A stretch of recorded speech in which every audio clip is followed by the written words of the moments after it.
From the early 1950s, the industrial production of food intensifies, and the food industry focuses on improved preservatives and comfort food.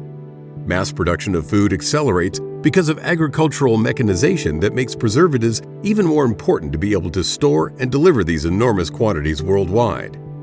From this period on, people spend less time in the kitchen and eat more fast, pre-packed, and processed and high-sugar food. Food becomes increasingly lower in nutritional value and keeps growing in number of calories. From the 1950s, we see a yearly growth of overweight and obesity. Millions of diet products are hurled into the market, mostly aimed at a quick fix, fast solution that many people want to believe in. Because sugar has largely replaced fat as the tastemaker of our food, it is good to have a deeper look at the effects of consuming too much simple and refined sugar. Diabetes foundations and associations report that excessive sugar consumption can lead to diabetes type 2, intestinal complaints, fatigue, overweight, tooth decay, headache, hepatic steatosis or liver fattening, overworked pancreas, lowered body immune resistance, shortage of important nutrients, increased inflammation. As you can see, too much sugar is not good for you. But which types of sugars or carbohydrates are there? We mainly distinguish between simple or fast-release carbohydrates and complex or slow-release carbohydrates. It is important to know that the simple or fast carbs are quickly absorbed into our bloodstream, which causes our blood sugar levels to peak, which in turn causes the pancreas to release insulin into our blood to lower the blood sugar levels again. In complex carbs, the sugars are accompanied by fibers, which leads to a much slower absorption rate and much lower peaks in blood sugar levels. Let's have a more detailed look at the disadvantages of too many blood sugar level peaks. The first big disadvantage of fast blood sugar level peaks is that they're quickly followed by a blood sugar level dip, which makes us feel hungry and creates a craving for something sweet. This is the addiction cycle of sugar. Insulin also starts a process called lipogenesis within the liver, which is the conversion of sugars into fats.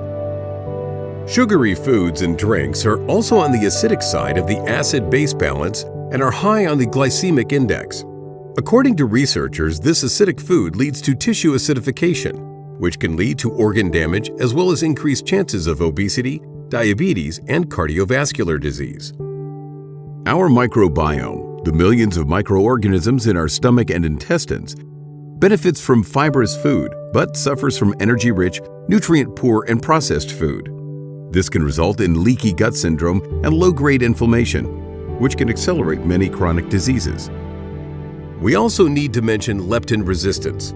As mentioned earlier, leptin is the hormone that is produced in our fat cells and it signals our brain that we are full. Eating too little fiber and too much calorie-rich food can disrupt the effects of leptin, which quickly makes us hungry again. Lastly, the pancreas.